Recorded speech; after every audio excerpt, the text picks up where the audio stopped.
ভগবান শ্রীকৃষ্ণের দিব্য গুণাবলীর মধ্যে আরেকটি গুণাবলী হলো সত্যবাক। যে পুরুষদের বাক্য কখনো ব্যর্থ হয় না তাকে বলা হয় সত্যবাক।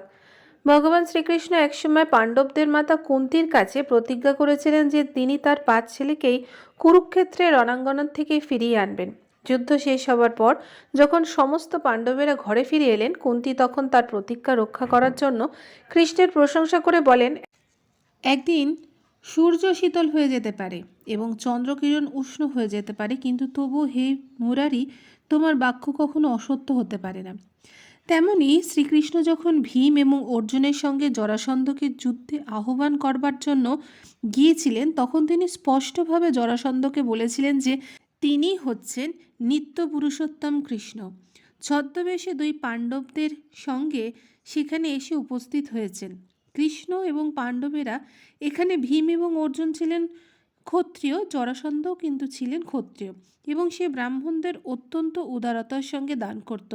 তাই জরাসন্ধকে বধ করার জন্য পরিকল্পনা করে শ্রীকৃষ্ণ ভীম এবং অর্জুনের সঙ্গে ব্রাহ্মণের বেশে সেখানে গিয়েছিলেন। ব্রাহ্মণদের প্রতি অত্যন্ত দানশীল জরাসন্ধ তাদের জিজ্ঞাসা করেছিল তারা কী চান। তখন তারা তার সঙ্গে যুদ্ধ করবার ইচ্ছা ব্যক্ত করেন। সেই সময় কৃষ্ণ ঘোষণা করেন যে ব্রাহ্মণের ছদ্মবেশে তিনিই হচ্ছেন তার চিরশত্রু কৃষ্ণ।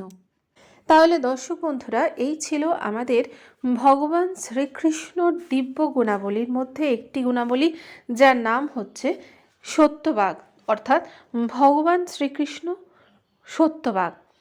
আগামী পর্বে আপনাদের সাথে আবার দেখা হবে। ভালো থাকবেন, সুস্থ থাকবেন। রাধে রাধে।